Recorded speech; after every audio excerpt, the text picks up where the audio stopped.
Hello दोस्तों, स्वागत है आपका हमारे चैनल पर। आपका दोस्त आवारा स्टोरी टेलर हर रोज आपको कहानी सुनाता है और आज फिर हाजिर है आपके लिए एक और कहानी लेकर। रोज एक कहानी चैनल पर डालने में बहुत मेहनत लगातार करनी पड़ती है। कृपया सपोर्ट के लिए लाइक और सब्सक्राइब कर लीजिए। आज की कहानी मंटो द्वारा लिखी गई है और कहानी का शीर्षक है जानकी। तो कहानी कुछ इस प्रकार है। पूना में रेसों का मौसम शुरू होने वाला था कि पेशावर से अजीज ने लिखा कि मैं अपनी एक जान पहचान की औरत जानकी को तुम्हारे पास भेज रहा हूं। उसको या तो पूना में या बंबई में किसी फिल्म कंपनी में मुलाजमत करा दो। तुम्हारी वाकफियत काफी है, उम्मीद है तुम्हें ज्यादा दिक्कत नहीं होगी। वक्त का तो इतना ज्यादा सवाल नहीं था, लेकिन मुसीबत यह थी कि मैंने ऐसा काम कभी किया ही नहीं था। फिल्म कंपनियों में अक्सर वही आदमी औरतें लेकर आते हैं जिन्हें उनकी कमाई खानी होती है। जाहिर है कि मैं बहुत घबराया, लेकिन फिर मैंने सोचा अजीज इतना पुराना दोस्त है, जाने किस यकीन के साथ भेजा है, उसको मायूस नहीं करना चाहिए। ये सोचकर भी एक गो न तस्कीन हुई कि औरत के लिए अगर वो जवान हो, हर फिल्म कंपनी के दरवाजे खुले हैं। इतनी तरद्दुद की बात ही क्या है, मेरी मदद के बगैर ही उसे किसी न किसी फिल्म कंपनी में जगह मिल जाएगी। खत मिलने के चौथे रोज वो पूना पहुंच गई। कितना लंबा सफर तय करके आई थी, पेशावर से बंबई और बंबई से पूना। प्लेटफॉर्म पर चूंकि उसको मुझे पहचानना था, इसीलिए गाड़ी आने पर मैंने एक सिरे से डिब्बों के पास से गुजरना शुरू किया। मुझे ज्यादा दूर न चलना पड़ा क्योंकि सेकंड क्लास के डिब्बे से एक मुतवस्सित कद की औरत जिसके हाथ में मेरी तस्वीर थी उतरी। मेरी तरफ वो पीठ करके खड़ी हो गई और एड़ियां ऊंची करके मुझे हुजूम में तलाश करने लगी। मैंने करीब जाकर कहा, जिसे आप ढूंढ रही हैं वो गालिबन मैं ही हूं। वो पलटी। ओह, आप। एक नजर मेरी तस्वीर की तरफ देखा और बड़े बेतकल्लुफ अंदाज में कहा, सादत साहब, सफर बहुत ही लंबा था। बंबई में फ्रंटियर मेल से उतरकर इस गाड़ी के इंतजार में जो वक्त काटना पड़ा, उसने तबीयत साफ कर दी। मैंने कहा, असबाब कहां है आपका? लाती हूं। यह कहकर वो डिब्बे के अंदर दाखिल हुई। 2 सूटकेस और एक बिस्तर निकाला। मैंने कोली बुलवाया। स्टेशन से बाहर निकलते हुए उसने मुंह से कहा, मैं होटल में ठहरूंगी। मैंने स्टेशन के सामने ही उसके लिए एक कमरे का बंदोबस्त कर दिया। उसे घुसल वुसल करके कपड़े तब्दील करने थे और आराम करना था, इसलिए मैंने उसे अपना एड्रेस दिया और ये कहकर कि सुबह 10 बजे मुझसे मिले, होटल से चल दिया। सुबह 10:30 बजे वो प्रभात नगर, जहां मैं एक दोस्त के यहां ठहरा हुआ था, आई।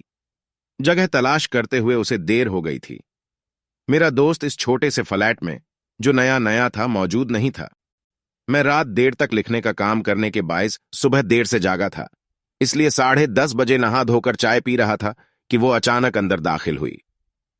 प्लेटफॉर्म पर और होटल में थकावट के बावजूद वो जानदार औरत थी, मगर जूं ही वो इस कमरे में, जहां मैं सिर्फ बनियान और पाजामा पहने चाय पी रहा था, दाखिल हुई, तो उसकी तरफ देखकर मुझे ऐसा लगा जैसे कोई बहुत ही परेशान और खस्ताहाल औरत मुझसे मिलने आई है। जब मैंने उसे प्लेटफॉर्म पर देखा था तो वो जिंदगी से भरपूर थी, लेकिन जब प्रभात नगर के नंबर 11 फ्लैट में आई तो मुझे महसूस हुआ कि या तो इसने खैरात में अपना 10-15 औंस खून दे दिया है या इसका इस्कात हो गया है। जैसा कि मैं आपसे कह चुका हूं, घर में और कोई मौजूद नहीं था सिवाय एक बेवकूफ नौकर के। मेरे दोस्त का घर, जिसमें एक फिल्मी कहानी लिखने के लिए मैं ठहरा हुआ था, बिल्कुल सुनसान था और मजीद एक ऐसा नौकर था जिसकी मौजूदगी वीरानी में इजाफा करती थी।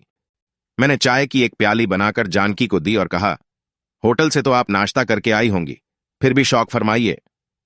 उसने इस्तिराब से अपने होंठ काटते हुए चाय की प्याली उठाई और पीना शुरू की। उसकी दाहिनी टांग बड़े जोर से हिल रही थी। उसके होंठों की कपकपाहट से मुझे मालूम हुआ कि वो मुझसे कुछ कहना चाहती है, लेकिन हिचकिचाती है। मैंने सोचा शायद होटल में रात को किसी मुसाफिर ने उसे छेड़ा है। चुनांचे मैंने कहा, आपको कोई तकलीफ तो नहीं हुई होटल में? जी नहीं। मैं ये मुख्तसर जवाब सुनकर खामोश रहा। चाय खत्म हुई तो मैंने सोचा अब कोई बात करनी चाहिए। चुनांचे मैंने पूछा, अजीत साहब कैसे हैं? उसने मेरे सवाल का जवाब ना दिया। चाय की प्याली तिपाई पर रखकर उठ खड़ी हुई और लफ्जों को जल्दी जल्दी अदा करके कहा, मंटो साहब, आप किसी अच्छे डॉक्टर को जानते हैं? मैंने जवाब दिया, पूना में तो मैं किसी को नहीं जानता। ओह, मैंने पूछा, क्यों, बीमार हैं आप? जी हां। वो कुर्सी पर बैठ गई। मैंने दरियाफ्त किया, क्या तकलीफ है? उसके तीखे होंठ जो मुस्कुराते वक्त सिकुड़ जाते थे या सुकेड़ लिए जाते थे, वह हुए। उसने कुछ कहना चाहा लेकिन कह न सकी और उठ खड़ी हुई। फिर मेरा सिगरेट का डिब्बा उठाया और एक सिगरेट सुलगाकर कहा, माफ कीजिएगा, मैं सिगरेट पिया करती हूं। मुझे बाद में मालूम हुआ कि वो सिर्फ सिगरेट पिया ही नहीं करती बल्कि फूंका करती थी। बिल्कुल मर्दों की तरह सिगरेट उंगलियों में दबाकर वो जोर जोर से कश लेती और एक दिन में तकरीबन 75 सिगरेटों का धुआं खींचती थी। मैंने कहा, आप बताती क्यों नहीं कि आपको तकलीफ क्या है? उसने कुंवारी लड़कियों की तरह झुंझलाकर अपना एक पांव फर्श पर मारा। हाय अल्लाह, मैं कैसे बताऊं आपको? ये कहकर वो मुस्कुराई। मुस्कुराते हुए तीखे होंठों की मेहराब में से मुझे उसके दांत नजर आए, जो गैर मामूली तौर पर साफ और चमकीले थे। वो बैठ गई और मेरी आंखों में अपनी डगमगाती आंखों को न डालने की कोशिश करते हुए उसने कहा, बात यह है कि 15-20 दिन ऊपर हो गए हैं और मुझे डर है कि। पहले तो मैं मतलब न समझा, लेकिन जब वो बोलते बोलते रुक गई तो मैं किसी कदर समझ गया। ऐसा अक्सर होता है। उसने जोर से कश लिया और मर्दों की तरह जोर से धुएं को बाहर निकालते हुए कहा, नहीं, यहां मामला कुछ और है। मुझे डर है कि कहीं कुछ ठहर ना गया हो। मैंने कहा, ओह। उसने सिगरेट का आखिरी कश लेकर उसकी गर्दन चाय की तश्तरी में दबाई। अगर ऐसा हो गया है तो बड़ी मुसीबत होगी। एक दफा पेशावर में ऐसी ही गड़बड़ हो गई थी, लेकिन अजीज साहब अपने एक हकीम दोस्त से ऐसी दवा लाए थे जिससे चंद दिन ही में सब साफ हो गया था। मैंने पूछा, आपको बच्चे पसंद नहीं? वो मुस्कुराई, पसंद है, लेकिन कौन पालता फिरे? मैंने कहा, आपको मालूम है इस तरह बच्चे जाए करना जुर्म है। वो एकदम संजीदा हो गई। फिर उसने हैरत भरे लहजे में कहा, मुझसे अजीज साहिब ने भी यही कहा था। लेकिन सादत साहब, मैं पूछती हूं, इसमें जुर्म की कौन सी बात है? अपनी ही तो चीज है, और इन कानून बनाने वालों को यह भी मालूम है कि बच्चा जाए कराते हुए तकलीफ कितनी होती है। बड़ा जुर्म है। मैं बेइख्तियार हंस पड़ा। अजीब ओ गरीब औरत हो तुम जानकी। जानकी ने भी हंसना शुरू कर दिया। अजीज साहब भी यही कहा करते हैं। हंसते हुए उसकी आंखों में आंसू आ गए। मेरा मुशाहिदा है जो आदमी पुरखुलूस हों, हंसते हुए उसकी आंखों में आंसू जरूर आ जाते हैं। उसने अपना बैग खोलकर रूमाल निकाला और आंखें खुश्क करके भोले बच्चों के अंदाज में पूछा, सादत साहब, बताइए, क्या मेरी बातें दिलचस्प होती हैं? मैंने कहा, बहुत। झूठ। इसका सबूत? उसने सिगरेट सुलगाना शुरू कर दिया। भाई शायद ऐसा हो। मैं तो इतना जानती हूं कि कुछ कुछ बेवकूफ हूं। ज्यादा खाती हूं, ज्यादा बोलती हूं, ज्यादा हंसती हूं। अब आप ही देखिए ना, ज्यादा खाने से मेरा पेट कितना बढ़ गया है। अजीज साहिब हमेशा कहते रहे जानकी कम खाया करो, पर मैंने उनकी एक न सुनी। सादत साहब, बात यह है कि मैं कम खाऊं तो हर वक्त ऐसा लगता है कि मैं किसी से कोई बात कहना भूल गई हूं। उसने फिर हंसना शुरू किया। मैं भी उसके साथ शरीक हो गया। उसकी हंसी बिल्कुल अलग किस्म की थी, बीच बीच में घुंघरू से बजते थे। फिर वो इस्काते हमल के मुतल्लिक बातें करने ही वाली थी कि मेरा दोस्त, जिसके यहां मैं ठहरा हुआ था, आ गया। मैंने जानकी से उसका तारुफ कराया और बताया कि वो फिल्म लाइन में आने का शौक रखती है। मेरा दोस्त उसे स्टूडियो ले गया क्योंकि उसको यकीन था कि वो डायरेक्टर जिसके साथ वो बहैसियत असिस्टेंट के काम कर रहा था, अपने नए फिल्म में जानकी को एक खास रोल के लिए जरूर ले लेगा। पूना में जितने स्टूडियो थे, मैंने मुख्तलिफ जराए से जानकी के लिए कोशिश की। किसी ने उसका साउंड टेस्ट लिया, किसी ने कैमरा टेस्ट। एक फिल्म कंपनी में उसको मुख्तलिफ किस्म के लिबास पहनाकर देखा गया, मगर नतीजा कुछ न निकला। एक तो जानकी वैसे ही दिन ऊपर हो जाने के बाइस परेशान थी।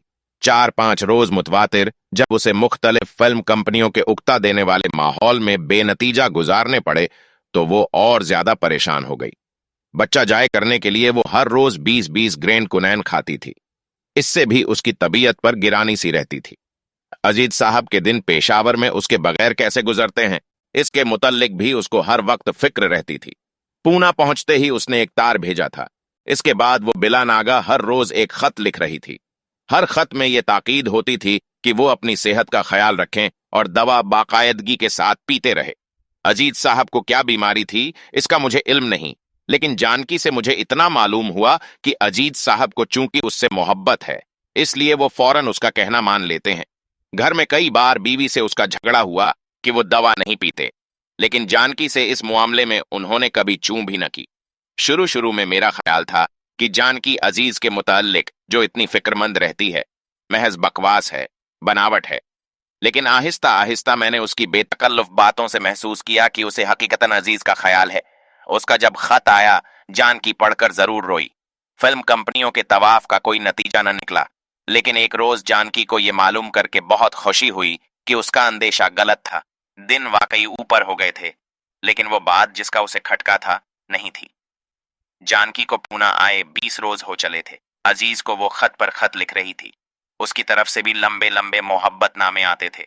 एक खत में अजीज ने मुझसे कहा था कि पूना में अगर जानकी के लिए कुछ नहीं होता तो मैं बंबई में कोशिश करूं, क्योंकि वहां बेशुमार स्टूडियो हैं।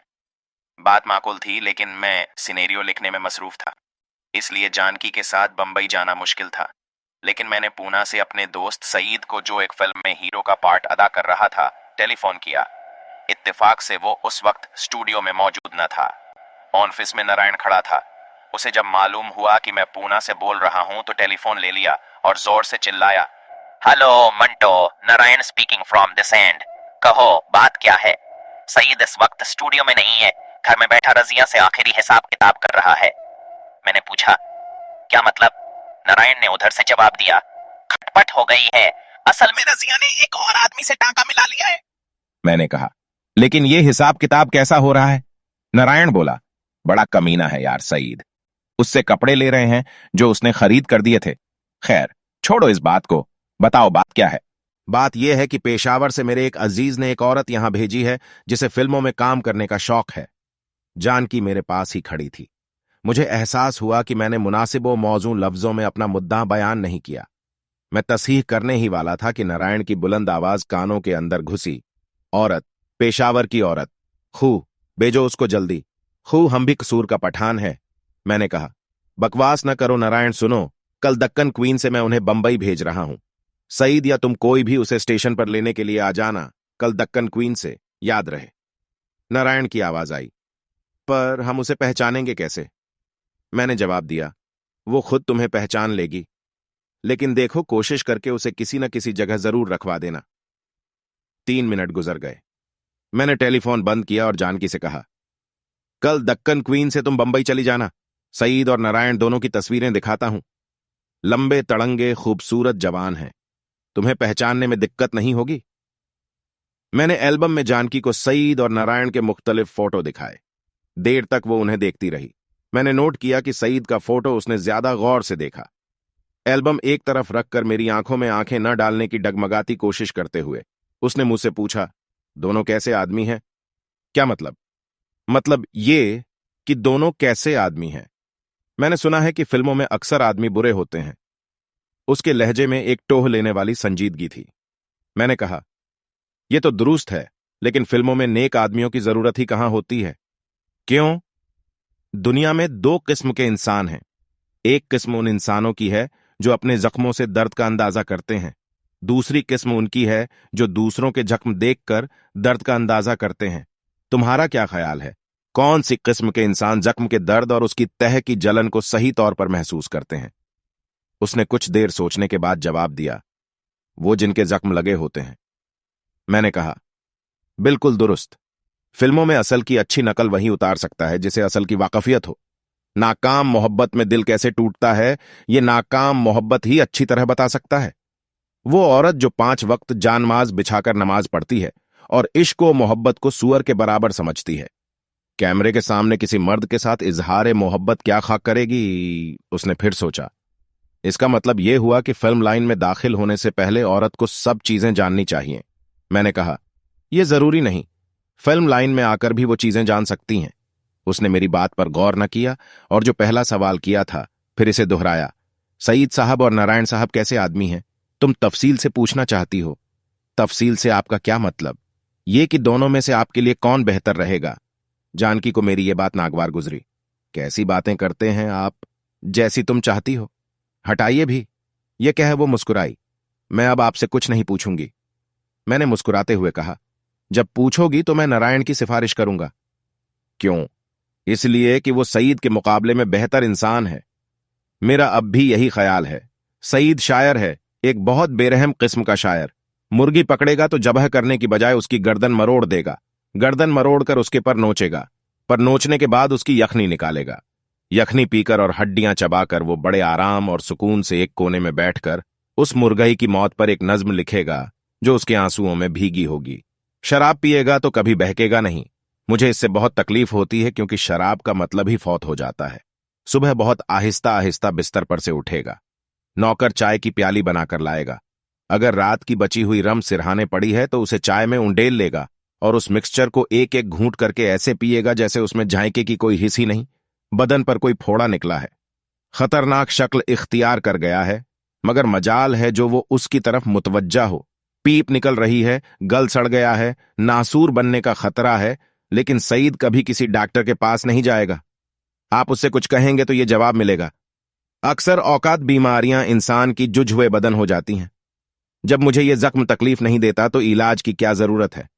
और ये कहते हुए वो जख्म की तरफ इस तरह देखेगा जैसे कोई अच्छा शेर नजर आ गया है। एक्टिंग वो सारी उम्र नहीं कर सकेगा, इसलिए कि वो लतीफ जज्बात से करीब करीब आ रही है। मैंने उसे एक फिल्म में देखा जो हीरोइन के गानों के बायस बहुत मकबूल हुआ था। एक जगह उसने अपनी महबूबा का हाथ अपने हाथ में लेकर मोहब्बत का इजहार करना था। खुदा की कसम, उसने हीरोइन का हाथ कुछ इस तरह अपने हाथ में लिया जैसे कुत्ते का पंजा पकड़ा जाता है। मैं उससे कई बार कह चुका हूं, एक्टर बनने का ख्याल अपने दिमाग से निकाल दो, अच्छे शायर हो, घर बैठो और नज़में लिखा करो। मगर उसके दिमाग पर अभी तक एक्टिंग की धुन सवार है। नारायण मुझे बहुत पसंद है। स्टूडियो की जिंदगी के जो उसूल उसने अपने लिए वजह कर रखे हैं मुझे अच्छे लगते हैं। एक्टर जब तक एक्टर है उसे शादी नहीं करनी चाहिए। शादी कर ले तो फौरन फिल्म को तलाक देकर दूध दही की दुकान खोल ले। अगर मशहूर एक्टर रहा तो काफी आमदनी हो जाया करेगी। कोई एक्ट्रेस तुम्हें भैया या भाई साहब कहे तो फौरन उसके कान में कहो, आपकी अंगिया का साइज क्या है। किसी एक्ट्रेस पर अगर तुम्हारी तबीयत आ गई है तो तमहीदें बांधने में वक्त जाए ना करो। उससे तखलिये में मिलो और कहो कि मैं भी मुंह में जबान रखता हूं। इसका यकीन ना आए तो पूरी जीभ बाहर निकाल कर दिखा दो। अगर कोई एक्ट्रेस तुम्हारे हिस्से में आ जाए तो उसकी आमदनी में से एक पैसा भी ना लो। एक्ट्रेसों के शौहरों और भाइयों के लिए यह पैसा हलाल है। इस बात का ख्याल रखना कि एक्ट्रेस के बतन से तुम्हारी कोई औलाद ना हो। स्वराज मिलने के बाद अलबत्ता तुम इस किस्म की औलाद पैदा कर सकते हो। याद रखो कि एक्टर की भी आकिबत होती है। उसे रेजर और कंघी से संवारने के बजाय कभी कभी गैर मुहज्जब तरीके से भी संवारने की कोशिश किया करो। मिसाल के तौर पर कोई नेक काम करके। स्टूडियो में सबसे ज्यादा एहतिराम पठान चौकीदार का करो। सुबह स्टूडियो में आते वक्त उसे सलाम करने से तुम्हें फायदा होगा, यहां नहीं तो दूसरी दुनिया में जहां फिल्म कंपनियां नहीं होंगी। शराब और एक्ट्रेस की आदत हरगिज न डालो। बहुत मुमकिन है किसी रोज कांग्रेस गवर्नमेंट लहर में आकर ये दोनों चीजें ममनुआ करार दे। सौदागर मुसलमान सौदागर हो सकता है, लेकिन एक्टर हिंदू एक्टर या मुस्लिम एक्टर नहीं हो सकता। झूठ न बोलो।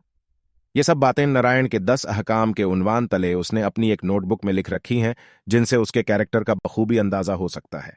लोग कहते हैं कि वो इन सब पर अमल नहीं करता, मगर यह हकीकत नहीं।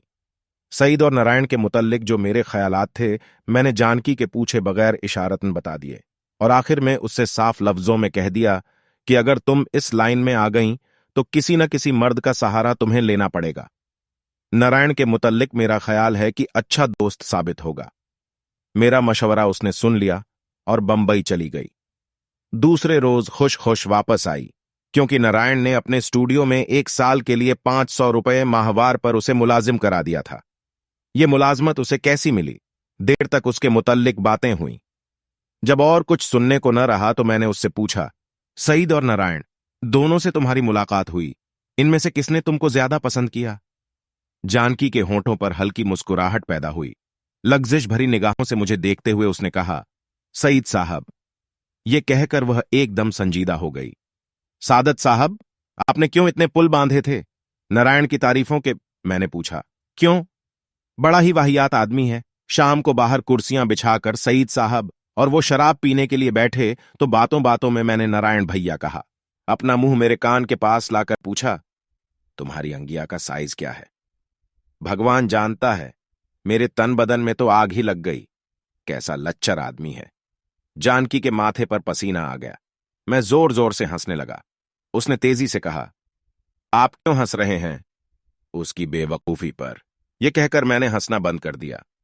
थोड़ी देर नारायण को बुरा भला कहने के बाद जानकी ने अजीज के मुतल्लिक फिक्रमंद लहजे में बातें शुरू कर दी।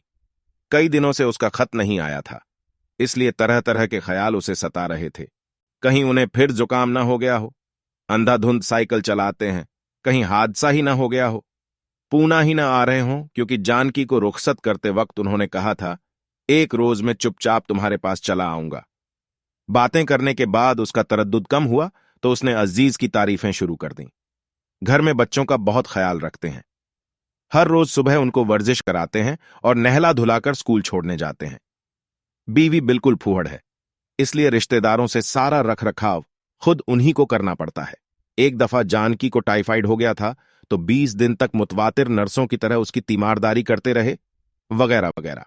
दूसरे रोज मुनासिब व मौजू अल्फाज में मेरा शुक्रिया अदा करने के बाद वो बंबई चली गई, जहां उसके लिए एक नई और चमकीली दुनिया के दरवाजे खुल गए थे। पूना में मुझे तकरीबन 2 महीने कहानी का मंजरनामा तैयार करने में लगे। हक के खिदमत वसूल करके मैंने बंबई का रुख किया, जहां मुझे एक नया कॉन्ट्रैक्ट मिल रहा था। मैं सुबह 5 बजे के करीब अंधेरी पहुंचा, जहां एक मामूली बंगले में सईद और नारायण दोनों इकट्ठे रहते थे। बरामदे में दाखिल हुआ तो दरवाजा बंद पाया। मैंने सोचा सो रहे होंगे, तकलीफ नहीं देना चाहिए। पिछली तरफ एक दरवाजा है जो नौकरों के लिए अक्सर खुला रहता है। मैं उसमें से अंदर दाखिल हुआ। बावर्ची खाना और साथ वाला कमरा जिसमें खाना खाया जाता है हस्ब ए मामूल बेहद गलीज थे। सामने वाला कमरा मेहमानों के लिए मखसूस था। मैंने उसका दरवाजा खोला और अंदर दाखिल हुआ। कमरे में 2 पलंग थे। एक पर सईद और उसके साथ कोई और लिहाफ ओढ़े सो रहा था। मुझे सख्त नींद आ रही थी। दूसरे पलंग पर मैं कपड़े उतारे बगैर लेट गया। पायंती पर कंबल पड़ा था, ये मैंने टांगों पर डाल लिया। सोने का इरादा ही कर रहा था कि सईद के पीछे से एक चूड़ियों वाला हाथ निकला और पलंग के पास रखी हुई कुर्सी की तरफ बढ़ने लगा। कुर्सी पर लट्ठे की सफेद शलवार लटक रही थी। मैं उठकर बैठ गया। सईद के साथ जानकी लेटी थी। मैंने कुर्सी पर से शलवार उठाई और उसकी तरफ फेंक दी। नारायण के कमरे में जाकर मैंने उसे जगाया। रात के 2 बजे उसकी शूटिंग खत्म हुई थी। मुझे अफसोस हुआ कि ख्वाह मख्वाह उस गरीब को जगाया, लेकिन वो मुझसे बातें करना चाहता था, किसी खास मौजू पर नहीं। मुझे अचानक देखकर बकौल उसके वो कुछ बेहुदा बकवास करना चाहता था। चुनांचे सुबह 9 बजे तक हम बेहुदा बकवास में मशगूल रहे, जिसमें बार बार जानकी का भी जिक्र आया। जब मैंने अंगिया वाली बात छेड़ी तो नारायण बहुत हंसा। हंसते हंसते उसने कहा, सबसे मजेदार बात तो यह है कि जब मैंने उसके कान के साथ मुंह लगाकर पूछा तुम्हारी अंगिया का साइज क्या है, तो उसने बता दिया, कहा 24। इसके बाद अचानक उसे मेरे सवाल की बेहूदगी का एहसास हुआ। मुझे कोसना शुरू कर दिया। बिल्कुल बच्ची है, जब कभी मुझसे मुठभेड़ होती है तो सीने पर दुपट्टा रख लेती है, लेकिन मंटो बड़ी वफादार औरत है। मैंने पूछा, ये तुमने कैसे जाना? नारायण मुस्कुराया, औरत जो एक बिल्कुल अजनबी आदमी को अपनी अंगिया का सही साइज बता दे, धोखेबाज हरगिज नहीं हो सकती। अजीबो गरीब मंतिक थी, लेकिन नारायण ने मुझे बड़ी संजीदगी से यकीन दिलाया कि जानकी बड़ी पुरखलूस औरत है। उसने कहा, मंटो, तुम्हें मालूम नहीं सईद की कितनी खिदमत कर रही है। ऐसे इंसान की खबरगीरी जो परले दर्जे का बेपरवाह हो, आसान काम नहीं, लेकिन यह मैं जानता हूं कि जानकी इस मुश्किल को बड़ी आसानी से निभा रही है। औरत होने के साथ साथ वो एक पुरखुलूस और ईमानदार आया भी है। सुबह उठकर इस खरजात को जगाने में आध घंटा सर्फ करती है। उसके दांत साफ कराती है, कपड़े पहनाती है, नाश्ता कराती है, और रात को जब वो रम पीकर बिस्तर पर लेटता है तो सब दरवाजे बंद करके उसके साथ लेट जाती है, और जब स्टूडियो में किसी से मिलती है तो सिर्फ सईद की बातें करती हैं। सईद साहब बड़े अच्छे आदमी हैं। सईद साहब बहुत अच्छा गाते हैं। सईद साहब का वजन बढ़ गया है। सईद साहब का पुल ओवर तैयार हो गया है। सईद साहब के लिए पेशावर से पोठोहारी सैंडल मंगवाई है। सईद साहब के सर में हल्का हल्का दर्द है, स्प्रो लेने जा रही हूं। सईद साहब ने आज मुझ पर एक शेर कहा, और जब मुझसे मुठभेड़ होती है तो अंगिया वाली बात याद करके त्योरी चढ़ा लेती है। मैं तकरीबन 10 दिन सईद और नारायण का मेहमान रहा। इस दौरान में सईद ने जानकी के मुतल्लिक मुझसे कोई बात नहीं की, शायद इसलिए कि उनका मुआमला काफी पुराना हो चुका था। जानकी से अलबत्ता काफी बातें हुई। वो सईद से बहुत खुश थी, लेकिन उसे उसकी बेपरवाह तबीयत का बहुत गिला था। सादत साहब अपनी सेहत का बिल्कुल ही ख्याल नहीं रखते, बहुत बेपरवाह हैं। हर वक्त सोचना जो हुआ इसलिए किसी बात का ख्याल ही नहीं रहता। आप हंसने लगे, लेकिन मुझे हर रोज उनसे पूछना पड़ता है कि आप संडास गए थे या नहीं। नारायण ने मुझसे जो कुछ कहा था ठीक निकला। जानकी हर वक्त सईद की खबरगीरी में मुनहमिक रहती थी। मैं 10 दिन अंधेरी के बंगले में रहा। उन 10 दिनों में जानकी की बेलौस खिदमत ने मुझे बहुत मुतस्सिर किया, लेकिन यह ख्याल बार बार आता रहा कि अजीज को क्या हुआ। जानकी को उसका भी तो बहुत ख्याल रहता है। क्या सईद को पाकर वह उसको भूल चुकी थी? मैंने इस सवाल का जवाब जानकी ही से पूछ लिया होता। अगर मैं कुछ दिन और वहां ठहरता जिस कंपनी से मेरा कॉन्ट्रैक्ट होने वाला था उसके मालिक से मेरी किसी बात पर शक हो गई और मैं दिमागी तकद्दुर दूर करने के लिए पूना चला गया। 2 ही दिन गुजरे होंगे कि बंबई से अजीज का तार आया कि मैं आ रहा हूं। 5-6 घंटे के बाद वो मेरे पास था और दूसरे रोज सुबह सवेरे जानकी मेरे कमरे पर दस्तक दे रही थी।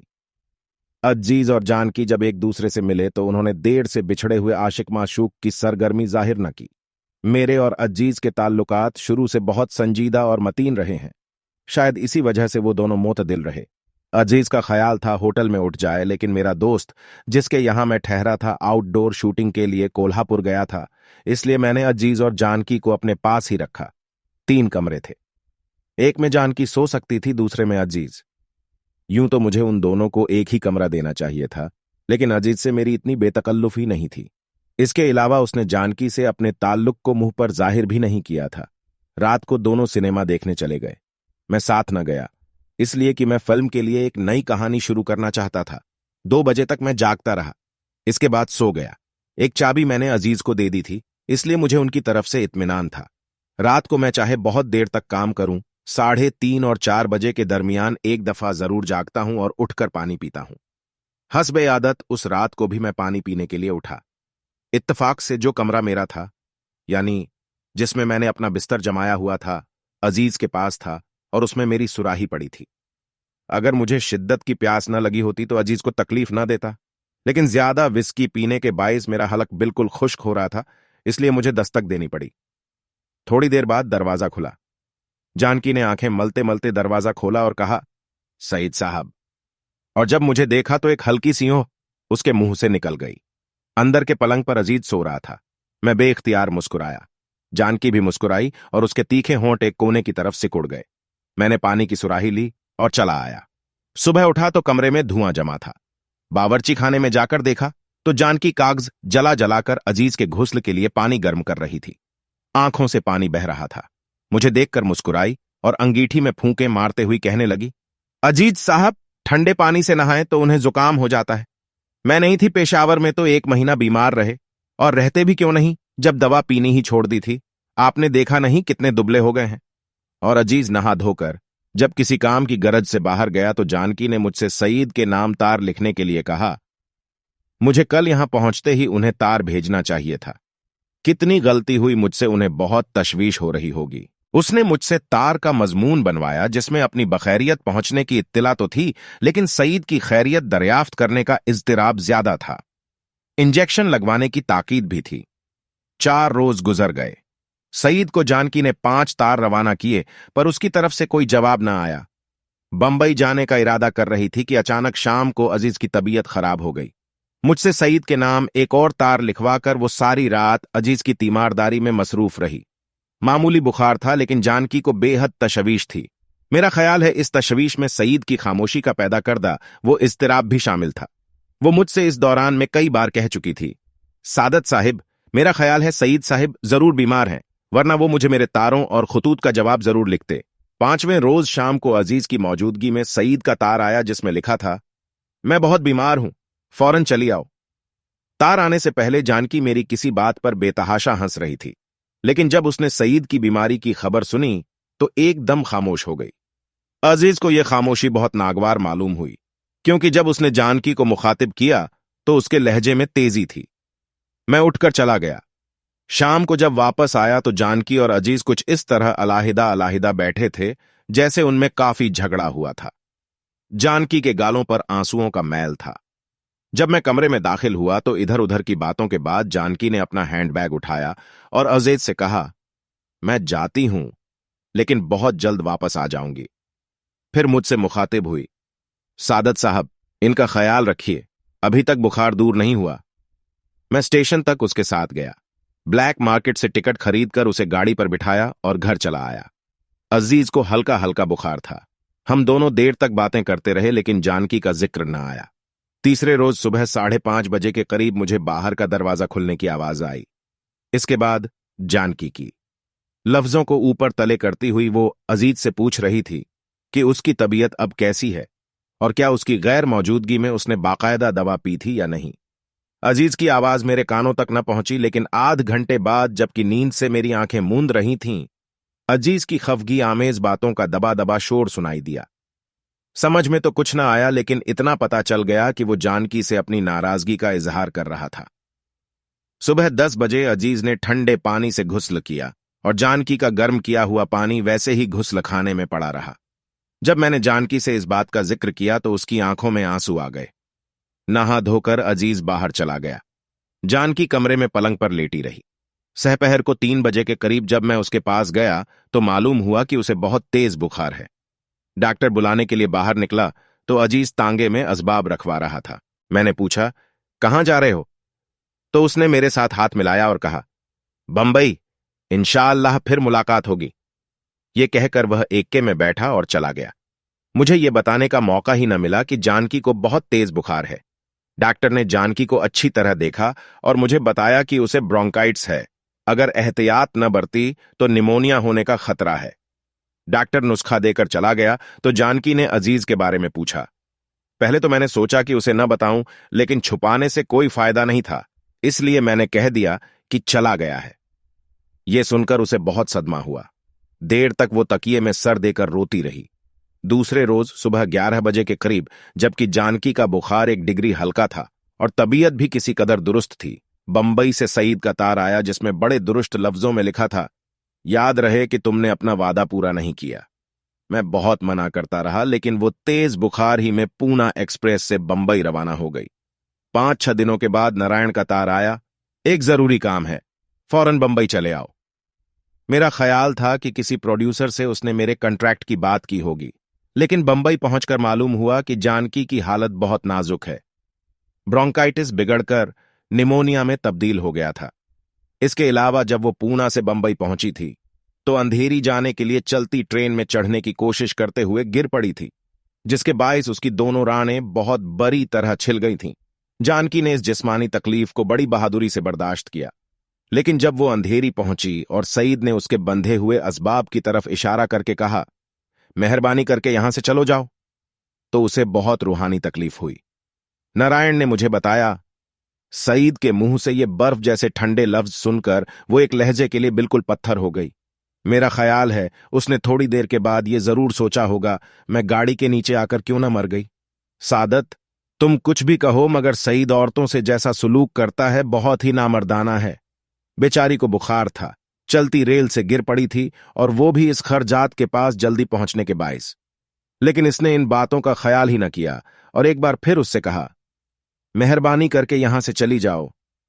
उसके लहजे में मंटो किसी जज्बे का इजहार नहीं था, बस ऐसा था जैसे लाइनोटाइप मशीन से अखबार की एक सतह ढलकर बाहर निकल आए। मुझे बहुत दुख हुआ, चुनांचे मैं वहां से उठकर चला गया। शाम को जब वापस आया तो जानकी मौजूद नहीं थी, लेकिन सईद पलंग पर बैठा रम का गिलास सामने रखे एक नज्म लिखने में मसरूफ था। मैंने उससे कोई बात न की और अपने कमरे में चला गया। दूसरे रोज स्टूडियो से मालूम हुआ कि जानकी एक एक्स्ट्रा लड़की के घर खतरनाक हालत में पड़ी है। मैंने स्टूडियो के मालिक से बात की और उसे अस्पताल भिजवा दिया। कल से वहीं है, बताओ अब क्या किया जाए। मैं तो उसे देखने जा नहीं सकता, इसलिए कि वो मुझसे नफरत करती है। तुम जाओ और देख कर आओ किस हालत में है। मैं अस्पताल गया तो उसने सबसे पहले अजीज और सईद के मुताल्लिक पूछा, जो सुलूक उन दोनों ने उसके साथ किया था। उसके बाद उसके पुरखुल्लूस इस्तिफसार ने मुझे बहुत मुतस्सिर किया। उसकी हालत नाजुक थी। डॉक्टरों ने मुझे बताया कि दोनों फेफड़ों पर वर्म है और जान का खतरा है, लेकिन मुझे हैरत है कि जान की इतनी बड़ी तकलीफ मर्दानावार बर्दाश्त कर रही थी। अस्पताल से लौटा और स्टूडियो में नारायण को तलाश किया तो मालूम हुआ वो सुबह ही से गायब है। शाम को जब वो घर वापस आया तो उन्हें मुझे 3 छोटी छोटी शीशियां दिखाईं, जिनका मुंह रबड़ से बंद था। जानते हो ये क्या है? मैंने कहा, मालूम नहीं, इंजेक्शन से लगते हैं। नारायण मुस्कुराया, इंजेक्शन ही है, लेकिन पेंसिलिन के। मुझे सख्त हैरत हुई, क्योंकि पेंसिलिन उस वक्त बहुत ही कलील मिकदार में तैयार होती थी। अमेरिका और इंग्लिस्तान में जितनी बनती है, थोड़ी थोड़ी मिलिट्री अस्पतालों में तकसीम कर दी जाती थी। चुनाचे मैंने नारायण से पूछा, ये तो बिल्कुल नायाब चीज है, तुम्हें कैसे मिल गई? उसने मुस्कुराकर जवाब दिया, बचपन में घर की तिजोरी खोलकर रुपये चुराना मेरे बाएं हाथ का काम था। आज दाएं हाथ से मिलिट्री हॉस्पिटल का रेफ्रिजरेटर खोलकर मैंने ये 3 बल्ब चुराए हैं। चलो जल्दी करो, जानकी को अस्पताल से होटल में ले चलें। टैक्सी लेकर मैं अस्पताल गया और जानकी को इस होटल में ले गया जिसमें नारायण 2 कमरों का पहले ही बंदोबस्त कर चुका था। जानकी ने मुझसे कई बार नहीफ आवाज में पूछा कि मैं उसे होटल में क्यों लाया हूं। हर बार मैंने यही जवाब दिया, तुम्हें मालूम हो जाएगा। और जब उसे मालूम हुआ, यानी जब नारायण सिरिंज हाथ में लिए उसे टीका लगाने के लिए इस कमरे में आया, तो नफरत से एक तरफ उसने मुंह फेर लिया और मुंह से कहा, सादत साहब, इससे कहिए चला जाए यहां से। नारायण मुस्कुराया, जाने मन, गुस्सा थूक दो, यहां तुम्हारी जान का सवाल है। जानकी को तैश आ गया, नक्काहत के बावजूद उठकर बैठ गई। सादत साहब, मैं जाती हूं यहां से, या आप इस हरामखोर को निकालिए बाहर। नारायण ने धक्का देकर उसे उल्टा दिया और मुस्कुराते हुए कहा, यह हरामजादा तुम्हें इंजेक्शन लगाकर ही रहेगा, खबरदार जो तुमने मुजाहमत की। यह कहकर उसने एक हाथ से मजबूती के साथ जानकी का बाजू पकड़ा। सिरिंज मुझे देकर उसने स्पिरिट में रुई भिगोई और उसका डंटर साफ किया। इसके बाद रुई मुझे देकर उसने सिरिंज की सुई उसके बाजू की मछली में दाखिल कर दी। वो चीखी, लेकिन पेंसिलिन उसके जिस्म में जा चुकी थी। जब नारायण ने जानकी का बाजू अपनी मजबूत गिरफ्त से अलहदा किया तो उसने रोना शुरू कर दिया। नारायण ने उसकी बिल्कुल परवाह न की और स्पिरिट लगी रुई से इंजेक्शन वाला हिस्सा पोंछकर दूसरे कमरे में चला गया। पहला इंजेक्शन रात के 9 बजे दिया था, दूसरा 3 घंटे बाद देना था। नारायण ने मुझे बताया, अगर 3 के 3.5 घंटे हो गए तो पेंसिलिन का असर बिल्कुल जाइल हो जाएगा। चुनांचे वो जागता रहा। तकरीबन 11:30 बजे उसने स्टोव जलाया, सिरिंज उबाली और उसमें दवा भरी। जानकी खरखराहट भरे सांस ले रही थी, आंखें बंद थीं। नारायण ने दूसरे बाजू को स्पिरिट से साफ किया और सिरिंज की सुई अंदर खब्बू दी। जानकी के होंठों से पतली सी चीख निकली।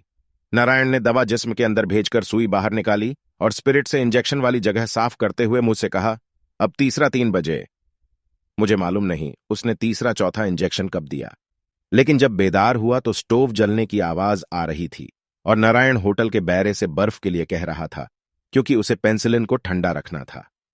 9 बजे 5वां इंजेक्शन देने के लिए जब हम दोनों जानकी के कमरे में गए तो वो आंखें खोले लेटी थीं। उसने नफरत भरी निगाहों से नारायण की देखा, लेकिन मुंह से कुछ न कहा। नारायण मुस्कुराया, क्यों जाने मन, क्या हाल है? जानकी खामोश रही। नारायण उसके पास खड़ा हो गया, ये इंजेक्शन जो मैं तुम्हें दे रहा हूं, इश्क के इंजेक्शन नहीं, तुम्हारा निमोनिया दूर करने के इंजेक्शन हैं जो मैंने मिलिट्री हॉस्पिटल से बड़ी सफाई के साथ चुराए हैं। लो, अब जरा उल्टी लेट जाओ और कूल्हे पर से शलवार को जरा नीचे खिसका दो। कभी लिया है यहां इंजेक्शन?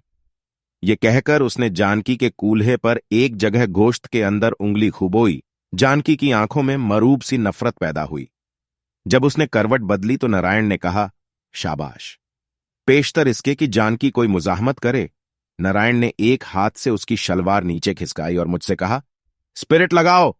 जानकी ने टांगें चलाना शुरू की तो नारायण ने कहा, जानकी टांगे वांगे मत चलाओ, मैं इंजेक्शन लगा के रहूंगा। गरज की 5वां इंजेक्शन दे दिया गया। 15 और बाकी थे जो नारायण को हर 3 घंटे के बाद देने थे और यह 45 घंटे का काम था। 5 इंजेक्शन से गो जानकी को बजाहिर कोई नुमाया फायदा नहीं पहुंचा था, लेकिन नारायण को पेंसिलिन के एजाज का यकीन था और उसे पूरी पूरी उम्मीद थी कि वो बच जाएगी। हम दोनों बहुत देर तक इस नई दवा के मुतल्लिक बातें करते रहे। 11 बजे के करीब नारायण का नौकर मेरे नाम एक तार लेकर आया। पूना से था। एक फिल्म कंपनी ने मुझे फौरन बुलाया था, इसलिए मुझे जाना पड़ा। 10-15 दिनों के बाद कंपनी ही के काम से मैं बंबई आया। काम खत्म करके जब मैं अंधेरी पहुंचा तो सईद से मालूम हुआ कि नारायण अभी तक होटल ही में है। होटल बहुत दूर शहर में था, इसलिए रात में वहीं अंधेरी में रहा। सुबह 8 बजे वहां पहुंचा तो नारायण के कमरे का दरवाजा खुला था। अंदर दाखिल हुआ तो कमरा खाली पाया। दूसरे कमरे का दरवाजा खोला तो एकदम आंखों के सामने कुछ हुआ। जानकी मुझे देखते ही लिहाफ के अंदर घुस गई और नारायण जो उसके साथ लेटा था मुझे वापस जाते देखकर कहा, आओ मंटो आओ, मैं हमेशा दरवाजा बंद करना भूल जाता हूं। आओ यार, बैठो इस कुर्सी पर, लेकिन ये जानकी की शलवार दे देना। हर रोज एक नई कहानी सुनने के लिए हमारे चैनल आवारा स्टोरी टेलर को सब्सक्राइब कर लीजिए और कहानियां शेयर करना जारी रखें। धन्यवाद।